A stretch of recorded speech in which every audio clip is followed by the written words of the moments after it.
Hello, my name is Ravi Vij. I'm from My Cancer Haven, and today I have with me one of the leading KOLs in the multiple myeloma field, Dr. Binod Dhakal, Professor of Medicine in the Division of Hematology at the Medical College of Wisconsin.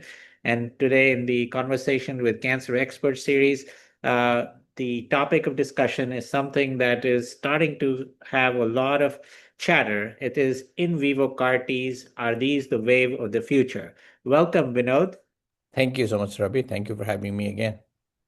So the thing is that there's been a lot of discussion now about taking CAR Ts to the next level. So can you tell us about what this experience that has been presented now more than once at EHA, ASCO, at ASH Mhm. is all about? What's creating the excitement?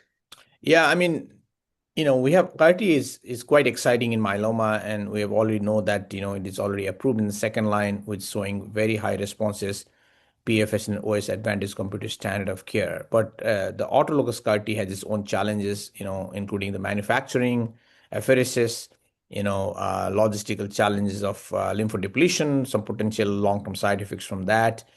So I think this is a very fascinating concept of where you can generate the CAR T, manufacture in your own body instead of ex vivo manufacturing. So the in vivo CAR T is something that has been in work for several years, but now this is the first of that translating into the clinic. So the data, the concept itself is very exciting, and what we saw in the data at last ASH and subsequently at ASCO and also at EHA looks that this is a very highly promising therapy that can overcome a lot of challenges as long as the safety and durability of the responses remain favorable as you follow these patients longer. So this particular in vivo CAR T, can you tell us about how it functions and what the construct is? Yes, so this is lentiviral particles.